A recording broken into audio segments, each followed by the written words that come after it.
Continuamos con más de Dando y Dando. El día de hoy, 12 de octubre, Día de Resistencia, como lo hemos estado planteando a través de nuestro programa. Se incorporan a nuestro panel Blanca Caut, quien es dirigente, miembro de la directiva del Partido Socialista Unido de Venezuela, y Carlos Aquino, vocero del Partido Comunista de Venezuela. Bienvenidos. Buenas noches. Buenas noches, pues varios temas que tocar, como siempre el tema político es bien importante en nuestro país y acabamos de escuchar información que nos interesa a todos los venezolanos de mano del vicepresidente ejecutivo de la República, Elías Agua. Una de ellas el desembolso de 1.100 millones de bolívares de excedentes para el situado constitucional, aumentar el situado constitucional. Esto forma parte además de estos excedentes de la extraordinaria recaudación tributaria que se dio durante este año, el año pasado. ¿Qué significan estos nuevos 1.100 millones de bolívares? Sí, efectivamente, en el transcurso de la tarde surgió la noticia de la aprobación por parte y disposición por parte del Ejecutivo de esos 1.100 millones de bolívares, que quiere decir que es recurso que va a las regiones y que debe ser revertido indudablemente en obras y en servicios de beneficio directo para la población, en lo cual deben abocarse a pesar de los gobernadores de oposición, porque seguramente ellos estarán molestos porque ahora no van a tener excusa. Por eso sí se transfieren recursos que deben ser directamente ejecutados por gobernaciones y alcaldías. Entonces hay una responsabilidad que tienen todas las gobernaciones y toda la alcaldía, indistintamente del color político que tienen, de darle respuesta a la población, y hay una obligación incluso que vamos adquiriendo cada vez más el pueblo venezolano de reclamar las cosas que por derecho nos corresponden al pueblo venezolano y que durante décadas nos fueron negadas. Y esa activación es fundamental para lograr que estas gobernaciones y alcaldías realmente inviertan esos recursos que se están transfiriendo en obras concretas para la población. ¿Qué cree Blanca Caut? ¿Lo invertirán efectivamente en esas necesidades de la población? Sobre todo estas gobernaciones que mencionaba Nigmer, que tienen, digamos, una amplia trayectoria en desviar esos recursos. Ahí está el caso de Manuel Rosales con el dinero de los pensionados, que todavía no se sabe dónde están, que todavía están esas personas ahí sin recibir ese dinero. Sin embargo, efectivamente hay un dinero que les corresponde para que ellos lo inviertan. ¿Qué cree que va a suceder? Blanca, y además esto podría generar una expectativa también al Poder Popular y al Poder Comunal en relación a la posibilidad del acceso a estos recursos. ¿Serán solamente las gobernaciones y las alcaldías las que tendrán acceso a este recurso por situado? Yo creo que es importante ahorita, sobre todo con lo que es el Consejo Federal de Gobierno, que se crean instancias efectivas para que la participación del pueblo sea determinante en la distribución y en el diseño de toda una política de desarrollo del país, desde lo regional, desde cada uno de los lugares, de lo que es el poder popular. Creo que es fundamental que esté todo el pueblo informado. Creo que es importante esta información que nos acaba de dar el vicepresidente, que esos recursos sean efectivamente transparentes, el uso de ellos, que haya supervisión, que haya contraloría, que haya acompañamiento y que haya conciencia clara de cómo el Estado venezolano tiene un compromiso permanente, que lo ha manifestado durante todos estos años de gobierno, en lograr que el pueblo se convierta en un poder y en lograr el desarrollo de todo el territorio, una nueva geometría del poder, desde donde cada uno, desde los lugares más remotos, desde cualquier comunidad, hay posibilidades de diseñar estrategias para el desarrollo de esa comunidad.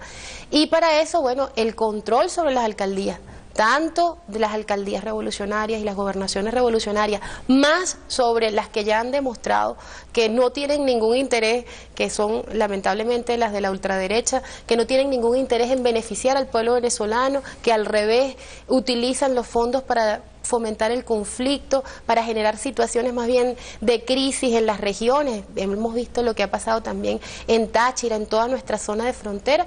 Yo creo que ahí la supervisión, la radicalización de nuestro proceso pasa por la conciencia de nuestro pueblo de cuáles son sus derechos. Estos recursos son del pueblo, son de cada una de las regiones a las que están siendo asignados, pero es el pueblo el que debe revisar, supervisar y efectivamente garantizar la Contraloría en el manejo de estos recursos.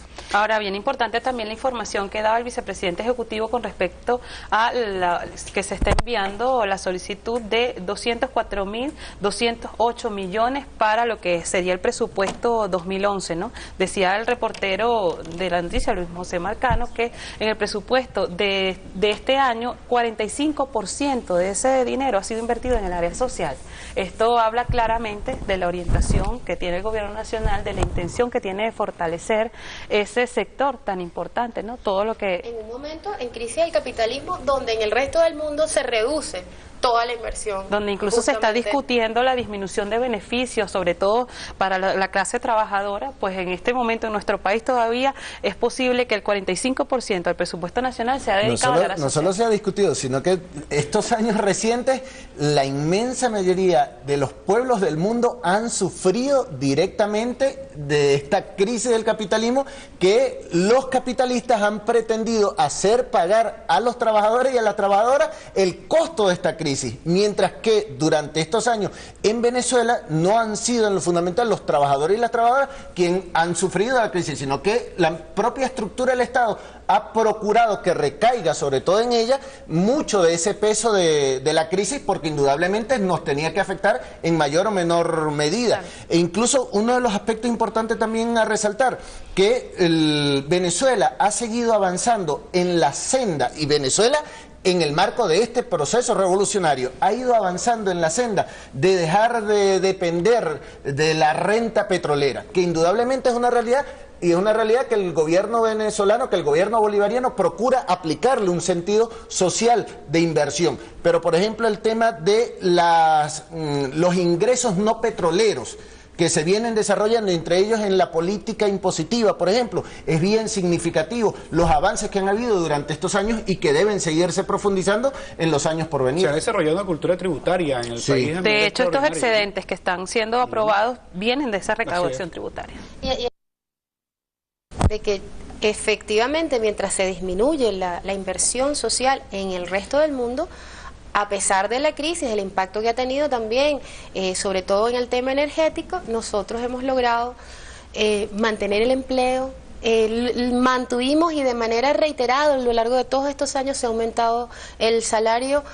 Hay un compromiso de inversión en educación que nos pone en este momento como paradigma a nivel internacional en los logros que tenemos en ese renglón. Es decir, todos los niveles educativos, ya incluso en el universitario, pues ya es público que estamos en el cuarto lugar, si más no me equivoco, quinto lugar a nivel mundial en relación al nivel de densidad poblacional y relación de matrícula. Y el segundo en Latinoamérica después de Cuba, que es quien efectivamente... Ahora, ¿a qué se debe a que en este contexto mundial de crisis, de caos en todos los aspectos, pues Venezuela continúe creciendo? ¿A qué se debe eso? Esa es la gran confrontación de capitalismo y socialismo. El problema es que quien tiene como objetivo beneficiar a los grupos económicos, en primer lugar, afecta los intereses de la gran población en el mundial. Y el tema de la pobreza, el tema de la miseria, que tiene esta crisis económica también, que es una, como le decía Ramonet, la crisis perfecta. Fue diseñada también para golpear aún más y para justificar las acciones en contra de los derechos y de lo que han sido las luchas de los pueblos del mundo.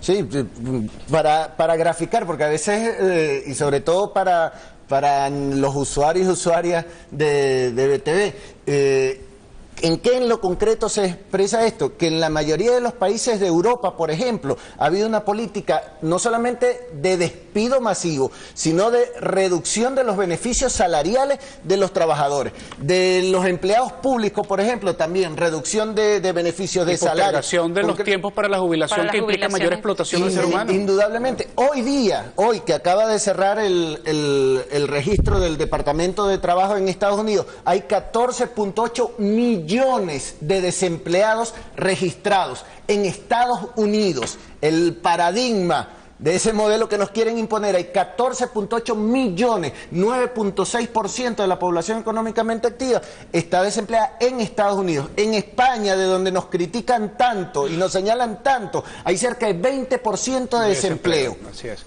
Ahora, también hay un elemento concreto en la estructura económica venezolana, que es que todavía no hemos superado el rentismo y el precio del petróleo parece ser un elemento importante en este sentido. ¿Ha sido el incremento en estos últimos meses el hecho de generar una mayor disponibilidad de recursos ahorita o ha sido también parte de una política económica que se ha desarrollado en el país?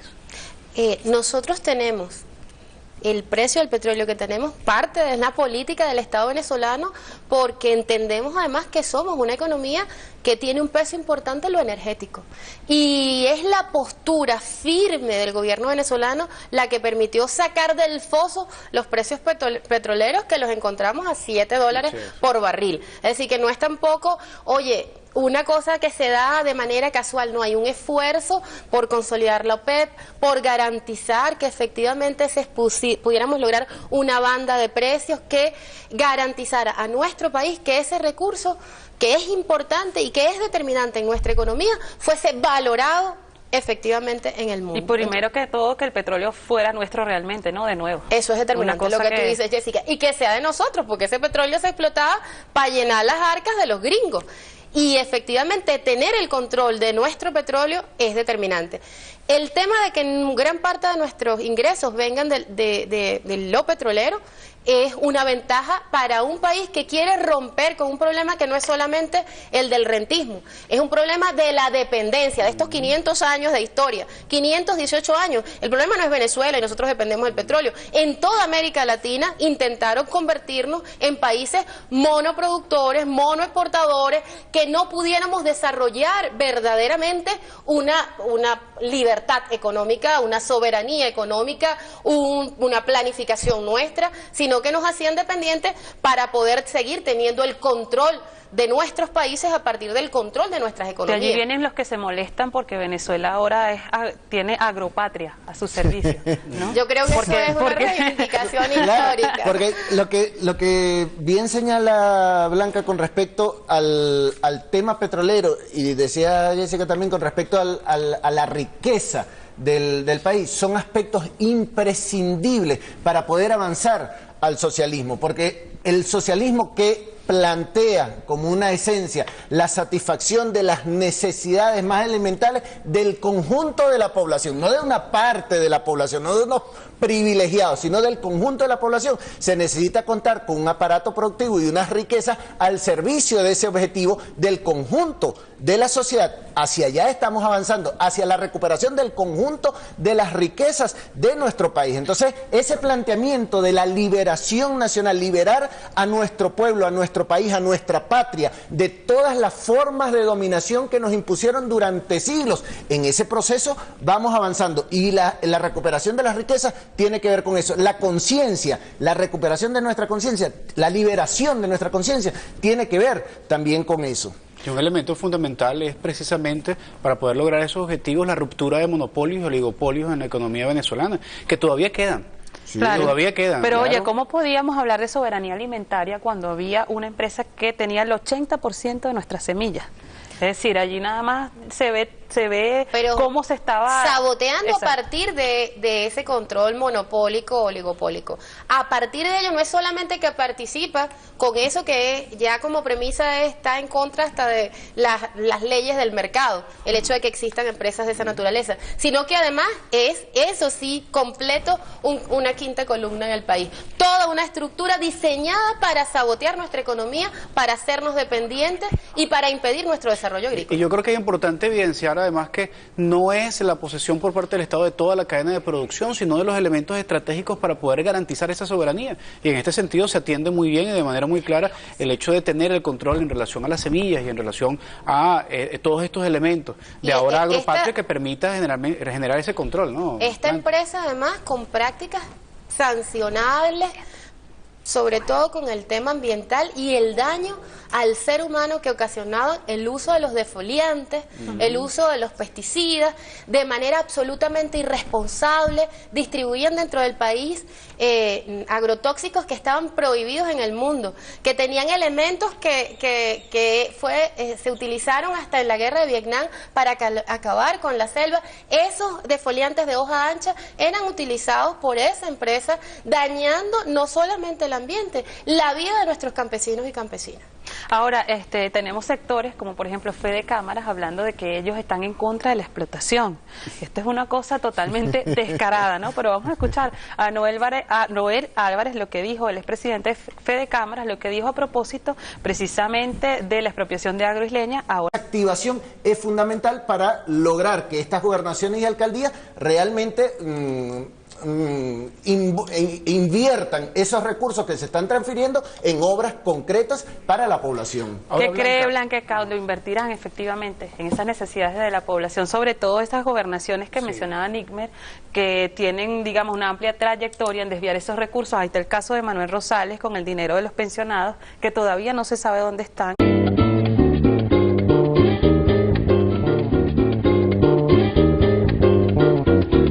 Continuamos con más de Dando y Dando. El día de hoy, 12 de octubre, Día de Resistencia, como lo hemos estado planteando a través de nuestro programa. Se incorporan a nuestro panel Blanca Caut, quien es dirigente, miembro de la directiva del Partido Socialista Unido de Venezuela, y Carlos Aquino, vocero del Partido Comunista de Venezuela. Bienvenidos. Buenas noches. Buenas noches, pues varios temas que tocar, como siempre el tema político es bien importante en nuestro país y acabamos de escuchar información que nos interesa a todos los venezolanos de mano del vicepresidente ejecutivo de la República, Elías Agua. Una de ellas el desembolso de 1.100 millones de bolívares de excedentes para el situado constitucional, aumentar el situado constitucional. Esto forma parte además de estos excedentes de la extraordinaria recaudación tributaria que se dio durante este año, el año pasado.